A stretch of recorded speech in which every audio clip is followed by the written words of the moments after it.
Hello student, नमस्कार। स्वागत है आपका एमएलटी एजुकेशन पॉइंट पर।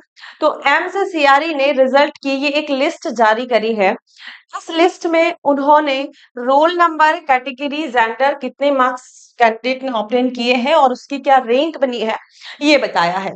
जो कि एक प्रोविजनल लिस्ट है, ये फाइनल लिस्ट नहीं है कि भैया इस लिस्ट में अगर आपका नाम है तो आप सिलेक्टेड है ना। अभी ये जो लिस्ट इन्होंने दी है वो ऑनलाइन रजिस्ट्रेशन जो स्टूडेंट ने किया था जिस भी पोस्ट कोड में, जैसे कि हम lab technician, lab assistant, medical lab technologist या फिर लैब अटेंडेंट की बात करें तो उनका पोस्ट कोड था 19। पोस्ट कोड 19 में आपने ऑनलाइन रजिस्ट्रेशन अप्लाई किया था, एग्जाम दी। ये जो लिस्ट इन्होंने जारी करी है यहाँ पर, ये लिस्ट एक इनका एक फिक्स्ड क्राइटेरिया इन्होंने रखा था कि भैया इस क्राइटेरिया से ऊपर जिस भी स्टूडेंट के मार्क्स आए उनकी लिस्ट है, जो कि 8 गुना कैंडिडेट की लिस्ट है जो आपके पोस्ट थी उसके अकॉर्डिंग, है ना। सारी डिटेल्स इन्होंने नीचे दी हुई है, कुछ इंपॉर्टेंट इंस्ट्रक्शन है वो मैं आपको यहाँ पर बता देती हूँ। तो सबसे पहली बात तो आपका इस लिस्ट में नाम है या नहीं है। फाइनल नहीं है कि आपका सिलेक्शन हो गया, लिस्ट में नाम है, लेकिन जिन स्टूडेंट का इस लिस्ट में नाम नहीं है मतलब आगे की स्टेप्स उनको नहीं करनी है, क्योंकि इस लिस्ट में जिन स्टूडेंट का नाम है उन्हीं के लिए नीचे इंस्ट्रक्शन दिए हुए हैं कि अब आगे उनको क्या करना है। तो जिन स्टूडेंट का इस लिस्ट में नाम नहीं आया वो बिल्कुल भी डिमोटिवेट ना हो, अपनी आगे की प्रिपरेशन करें। एम्स की नई वैकेंसीज आने वाली है, ईएसआईसी की भी आएगी, यूपी की नई वैकेंसी आने वाली है, बिहार की वैकेंसी आ चुकी है लैब टेक्नीशियन की। तो आप अपनी तैयारी जारी रखें, कंटिन्यूअसली प्रिपरेशन करते रहें। इसमें नहीं तो जो वैकेंसी निकली हुई है या आगे जो वैकेंसी आएगी उसमें आपका सिलेक्शन जरूर होगा। चलिए, तो मैं यहाँ पर जो इंस्ट्रक्शन दिए हुए हैं उनके बारे में आपको बता देती हूँ। देखिए, ये इंपॉर्टेंट यहाँ पर इन्होंने लिखा है, दिस रिजल्ट इज प्रोविजनल, कि ये प्रोविजनल है, कोई फाइनल लिस्ट नहीं है। फिर उसके बाद यह है कि the result has been declared based on candidate online registration for the post without any prior screening of their eligibility. मतलब कि इन्होंने अभी कोई भी नहीं, कुछ भी नहीं देखा कि आपकी योग्यता क्या है ना। केवल इन्होंने बस इतना देखा कि हमारा जो एक फिक्स्ड क्राइटेरिया है, अगर आप उस क्राइटेरिया को पार करते हो तो इस लिस्ट में आपका नाम है, जो कि 8 गुना कैंडिडेट जो पोस्ट थी उनकी है। तो ऑनलाइन रजिस्ट्रेशन जिसने अप्लाई किया था उन कैंडिडेट का नाम है, वो भी इनके क्राइटेरिया के अकॉर्डिंग जो आते हैं उन्हीं का है ना। तो the list of candidate provide is 8 times the category wise set. 8 time यानी कि 8 गुना लिस्ट इन्होंने यहाँ पर जारी करी है। उसके बाद यह है, देखो, all candidate must have relevant certificate ready in hand as per DRA valid as on closing date of application and can be submitted as and when required including category certificate. यानी कि ऑल कैंडिडेट अपने जो document है जो आपने upload किए हैं वो सारे आप रेडी रखें। डिटेल जो रिक्रूटमेंट एडवर्टाइजमेंट है, आपका डिटेल नोटिफिकेशन, उसके अनुसार जो मांगे गए हैं, और क्लोजिंग डेट से पहले के आपके डॉक्यूमेंट, जैसे कि रजिस्ट्रेशन अगर मांगा है तो रजिस्ट्रेशन क्लोजिंग डेट से पहले का होना चाहिए। तो ये सारे डॉक्यूमेंट आपके रेडी रखें। कैटेगरी सर्टिफिकेट भी आपका रेडी होना चाहिए। उसके बाद individual marks of all candidate who appeared in the examination will be available on their dashboard. यानी कि अगर आप, जैसे ये एक लिस्ट जारी हुई है पूरी जिसमें सभी का नाम है, लेकिन अगर आप पर्टिकुलर इंडिविजुअल का देखना चाहते हैं तो इस वेबसाइट जाकर आप देख सकते हैं, अपना रोल नंबर डाल के कि आपके कितने मार्क्स है, क्या है, वो जानकारी आपको वेबसाइट पर मिल जाएगी।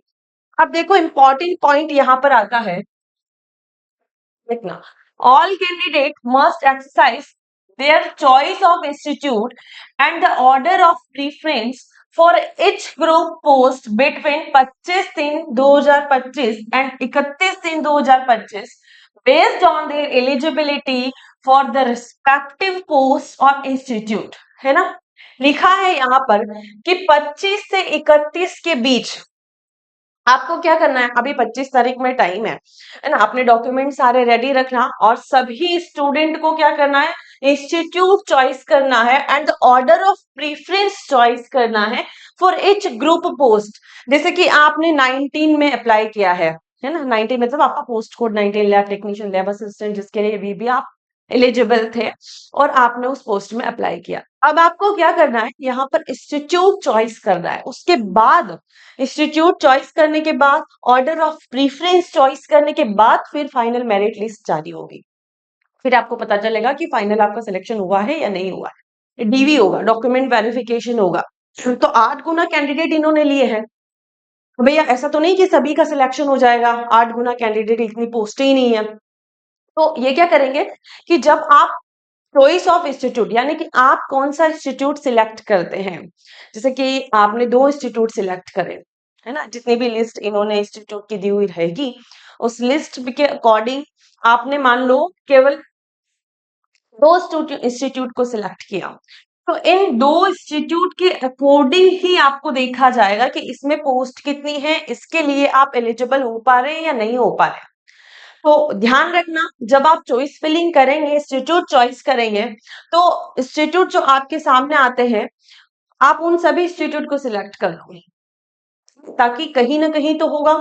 अगर आपने 2 किया है, 1 किया है या 3 किया है, तो फिर आपको केवल उन्हीं के अकॉर्डिंग देखा जाएगा कि आप इनमें सेट हो रहे हो या नहीं हो रहे हो, है ना? इनमें कितने स्टूडेंट है, हाईएस्ट वाला कितना है, इसमें पोस्ट कितनी है, उसके अनुसार आपको देखा जाएगा।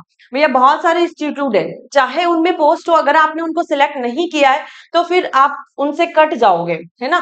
कि भैया जिस जो इंस्टीट्यूट आपने सिलेक्ट नहीं किया है, उनसे फिर आपका कोई लेना देना नहीं रहेगा। जो आप सिलेक्ट किया है उन्हीं के अंदर आपको देखा जाएगा।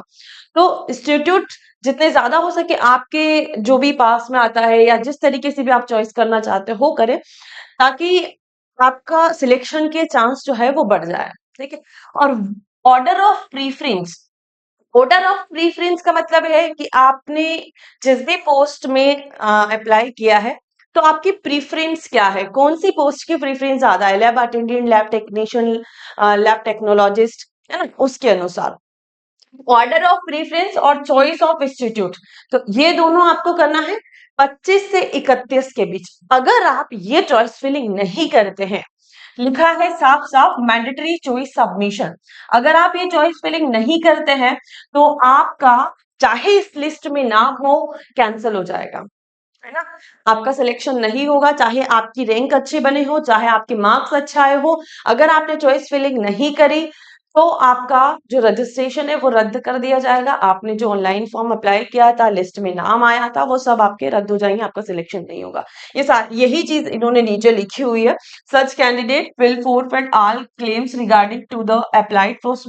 आप कोई क्लेम नहीं कर सकते, आपको कोई सीट अलॉट नहीं होगी, है ना? अगर आपने ये चॉइस फिलिंग नहीं करी है। If a candidate is called for choice submission, अगर आपको चॉइस सबमिशन के लिए बुलाया गया है और आपने कोई भी जो है सबमिट नहीं किया, कोई चॉइस फिलिंग अगर आपने नहीं करी, तो there will be excluded from further recruitment stage, के लिए आपको नहीं बुलाया जाएगा and their candidate will be summarily rejected, और आपको रिजेक्ट कर दिया जाएगा। If a candidate submit choice for only some of the available institute, देखो यहाँ पर जो अभी मैंने बताया है वही लिखा है कि यदि कैंडिडेट जो है only some of the available institute को चूज करता है but not for all, all के लिए नहीं करता है, तो they will be considered only for the post institute they have selected and not for the ones they committed अब even if seats are available. अगर उसमें सीट अवेलेबल है और आपने उस इंस्टीट्यूट को चूज नहीं किया है, तो फिर आपको उस इंस्टीट्यूट में नहीं देखा जाएगा, उन्हीं में देखा जाएगा जिसमें आपने चॉइस फिलिंग भरी है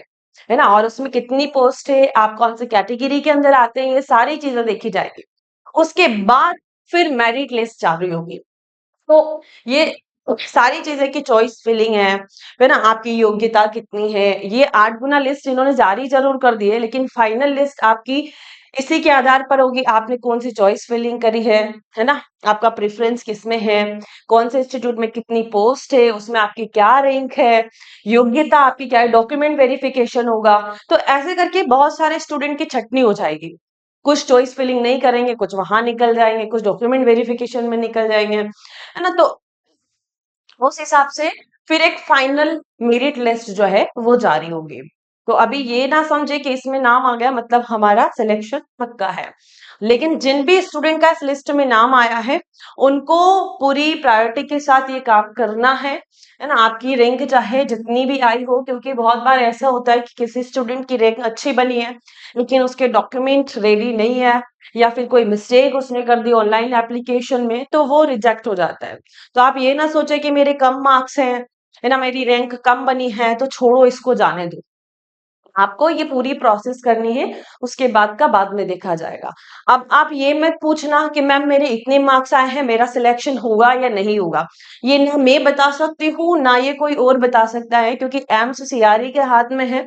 उन्होंने अभी ये लिस्ट जारी करी है। जब ये यहाँ पर पूरी प्रोसीजर होगी, उसके बाद फिर एक मेरिट लिस्ट आएगी और उसके बाद हम आपको बता पाएंगे कि आपको सिलेक्शन होगा या नहीं होगा, है ना। लेकिन अभी जो student MLT education point application में ज्वाइन है, जिनने किसी भी बैच को ज्वाइन किया हुआ है, और अगर आपका इस लिस्ट में नाम है, तो आप हमें व्हाट्सएप मैसेज कर सकते हैं 998877002457, है ना। तो इन नंबर पर आप हमें व्हाट्सएप मैसेज करके बता सकते हैं अगर इस लिस्ट में आपका नाम है तो। ठीक है, बस यही जानकारी थी। अच्छे से देख लेना, जितने भी यहाँ पर जो है पॉइंट दिए हुए हैं उनको अच्छे से पढ़ लेना। और ये आपको जरूर करना है, चॉइस फिलिंग करते समय ध्यान रखना है, इंस्टीट्यूट को चॉइस करना है सभी को, ताकि कहीं ना कहीं तो आपका नंबर लग जाए।